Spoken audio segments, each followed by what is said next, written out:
He was asleep when they came. They poured alcohol over his body and lit him on fire. And just like that, on Christmas night, a man named Aaron Taylor was burned alive in Phoenix, Arizona. But this wasn't just a random act of violence. This was the end of weeks of bullying, harassment, torture. The suspects, a group of young men from a nearby apartment. But here's the shocking part. To this day, not one of them has been arrested. Not one of them has even been charged. So, what went wrong?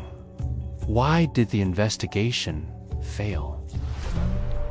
And how could a group of people set someone on fire and walk away free?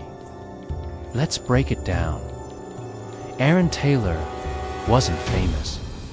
He didn't have a YouTube channel, a big following, or even a place to call home.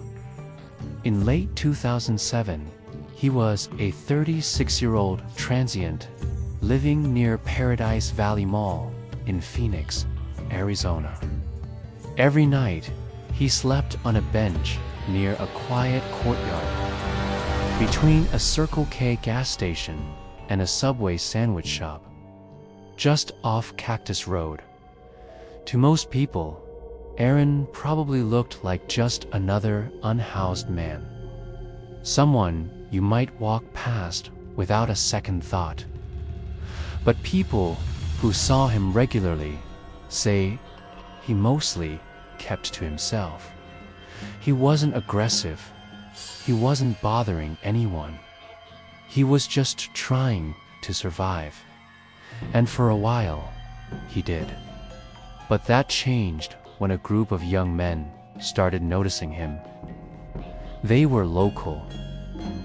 They lived in an apartment nearby. And they were all between the ages of 17 and 21. Their names have never been made public. Their faces never shown. But their actions, they were horrifying. Week after week, they targeted Aaron. They taped him to benches with duct tape. They threw him into a fountain. To them, it was just entertainment, something to laugh about. But for Aaron, it was psychological warfare. He was being hunted for fun, and no one stepped in to stop it. On the night of December 25th, 2007, Christmas evening, Aaron did what he always did. He lay down to sleep on his usual bench.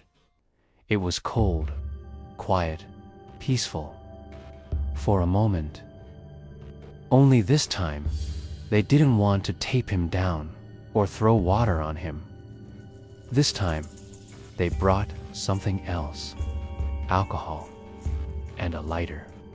They poured the alcohol on his sleeping body and lit it. Aaron was instantly engulfed in flames. They ran, just like that, back to the apartment complex, back to safety. As if nothing happened, Aaron screamed, burned, and died alone. Phoenix Fire and paramedics arrived at the scene within minutes. But by the time they got there, it was too late. Aaron was still alive, but just barely. His body was covered in severe burns. He was rushed to the hospital, but he didn't make it. And here's where things went from tragic to frustrating. In their desperate attempt to save Aaron, firefighters sprayed the scene with water and extinguishing foam. But in doing so, they unintentionally washed away crucial forensic evidence. DNA, fingerprints, accelerants, gone. It was an accident, of course, but one that would have devastating consequences. When investigators started asking questions, a pattern emerged. Multiple witnesses said they had seen Aaron being bullied by the same group of young men in the weeks leading up to his death. Some had even seen them with him earlier that evening. But here's the catch: no one actually saw the moment Aaron was set on fire.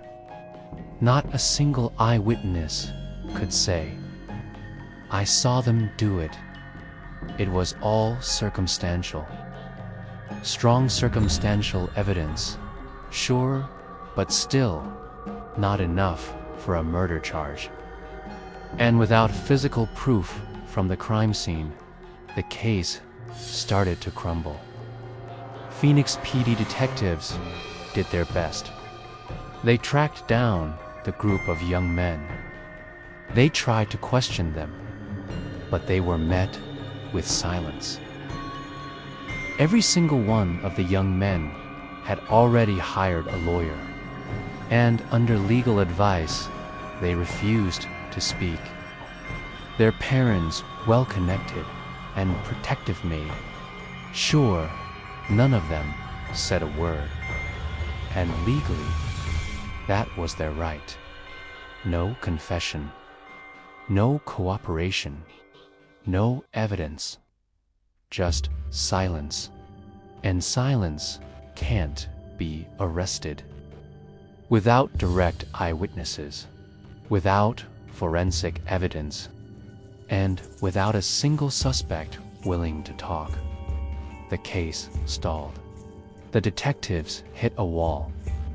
The evidence was too weak, and the suspects were too protected. In the end, no one was charged. Aaron's murder officially became a cold case, and it remains unsolved to this day. But this isn't just about one case. Aaron Taylor was unhoused, vulnerable, disposable in the eyes of society. And unfortunately, when someone like that is killed, justice moves slower, sometimes not at all. Now ask yourself this: if the roles had been reversed, if a wealthy 19-year-old had been burned alive on Christmas night, do you think no one would be arrested?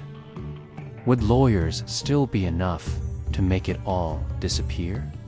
Or would there be outrage, coverage, consequences? That's the real tragedy here. It's not just that Aaron died. It's that he died screaming, and the world kept walking. Somewhere out there, the people who did this are still free. Maybe they have jobs. Maybe they have families. A prank gone wrong. But Aaron Taylor's death wasn't a mistake. It was a crime. A brutal, deliberate act of violence. And someone knows the truth.